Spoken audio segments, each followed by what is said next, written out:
Today's video is going to be extra spicy. You know that one chip challenge where there's that one little bitty chip that is apparently the spiciest thing in the world? Well, that is today's video because we have so many different things to talk about, including the Minnesota Twins letting go of a longtime star. I still don't really understand why they cut bait with this guy. The Mets have added another piece to their bullpen. They are going to be scary in 2021. And then last but not least, El Scary Gary on his 28th birthday might get cut and released by the Yankees. We have until 8 p.m. Eastern time before we know if the Yankees are going to say, yeah, we'll keep him, or no, we're cutting bait. So that's exactly what we're going to do today, is cover all of the most pressing stories. So stay tuned. Today is going to be a bumpy ride. Also, if you're into Wii Sports, yeah, the game from a couple years ago, like a decade ago, we're going to be posting that later today, so make sure you have your bells turned on. But let's go ahead and talk about the Twins first and foremost, because they just non-tendered Eddie Rosario. What does that mean? They are not going to pick up his option, or they're not going to extend him. I'm not entirely sure what the exact terminology is, but he is not going to be a member of the Minnesota Twins in 2021.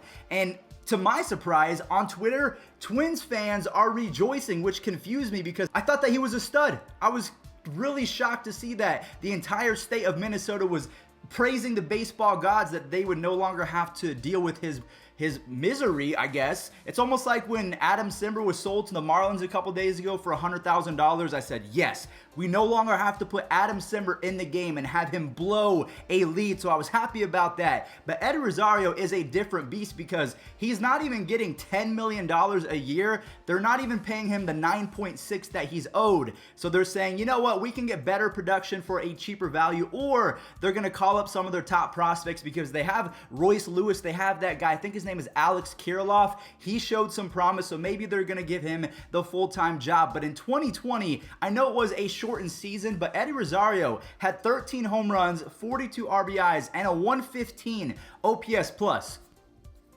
That's actually not too bad, and his arm in the outfield is otherworldly. Yes, his glove and his speed are far below average, but we have to look at these statistics and what is truly happening behind the scenes as to why Eddie Rosario was cut by the Twins. Because if we throw up this graphic right now, his 2020 season was actually a whole lot worse than the 13 home runs and 42 RBIs, because according to Baseball Savant and StatCast, he was actually in the lower percentile in most categories. So aside from not striking out, he really didn't do anything at an elite level. Yes, you're getting good production, but is it misleading because the Twins offense is so good? That's one way to look at it. But one angle I do want to present is the fact that the Indians, my favorite team, we all know that they have to sign this man, because in 45 career games at Progressive Field, Eddie Rosario is basically Babe Ruth. He's hitting .353 with 11 home runs and a .1031 OPS in those same 45 games at Cleveland. So I'm hoping that they can sign him, because they could for sure use some help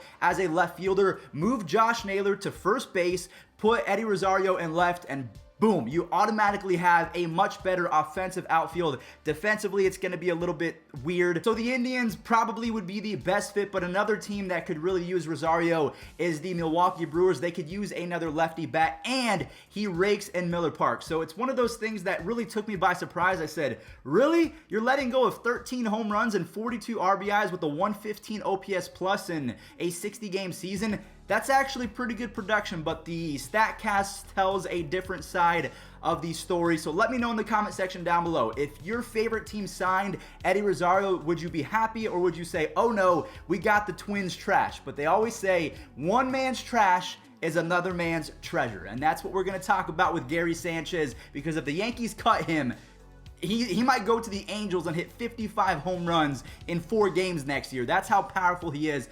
But before we do that, let's talk about another New York team.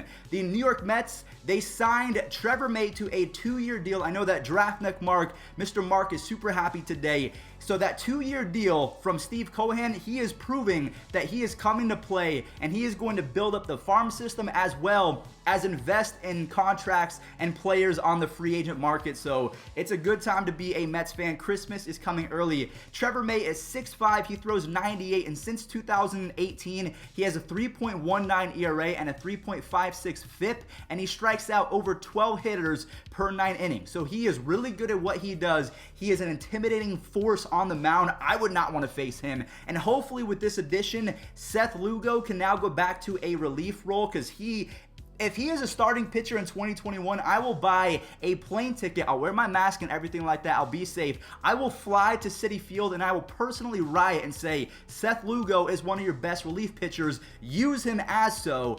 And I'm just hoping that Steve Cohen maybe, puts a word in with the GM or whoever he's going to hire and say, hey, Seth Lugo is a dominant force as a relief pitcher. Let's not waste him and make him go 6 innings every 6 days. It doesn't make sense. Put him as a relief pitcher. Edwin Diaz was money in 2020. That's a fearsome bullpen with Diaz, Lugo, and Trevor May. That's how I would keep it. Now we have to move on to the juiciest portion of today's video.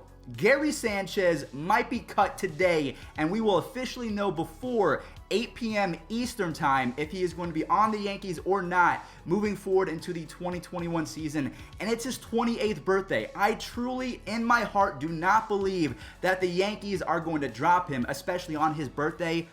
But if there is a case to be made, it's actually pretty relevant, because in 2020, Gary Sanchez was first in errors as a catcher. He was second in pass balls. A lot of people would say that doesn't really mean much in a 60-game season, and I would slightly agree with you. However, it's still something that we have to bring up. First in errors, second in pass balls, and he ended the season with a 69 OPS plus. I know 69 is very nice, but in baseball terms, a 69 OPS plus, that will not get the job done, especially when you're hitting 147. I know a lot of people don't like batting average, but 147 is awful. So he was so bad that he only started in 2 of 7 ALCS games. He was one of the reasons why the Yankees did not progress, because they could not rely on his offense as well as his defense. So that is one side of the story revolving Gary Sanchez, is that he was terrible in 2020.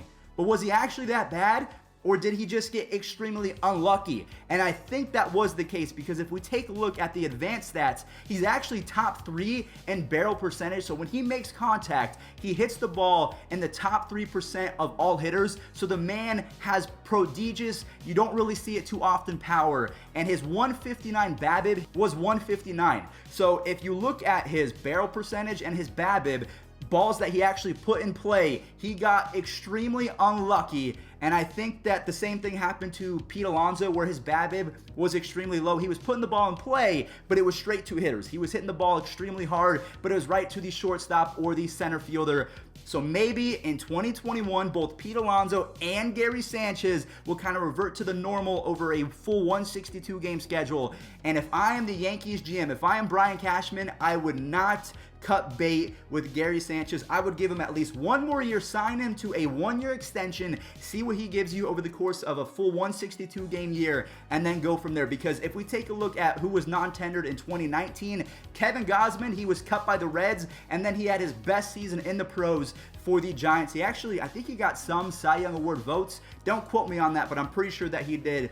And that does it for today's video. We have Eddie Rosario getting non-tendered. We have Trevor May signing a 2-year deal with the Mets. And then we have the ever-present story of Gary Sanchez and his tenure in New York. Is it over? Is it not? Aaron Boone even said that the criticism towards Gary Sanchez is overbearing and it's unwarranted. I would say that's a little bit, you're defending your player, I get that, but he was terrible. Like, probably the worst player in all of baseball over the course of the last 60 games. So that's my opinion. I don't think that he's going anywhere, but I think the Yankees would be stupid not to at least consider it, because he was that bad. Thank you all so much for watching. I hope that you did enjoy. Remember to hit those bells, because the Wii Sports flashback video is coming out later. It is one of the best videos on my channel. Stick around for that. Thank you all so much for watching. Stay safe and peace out.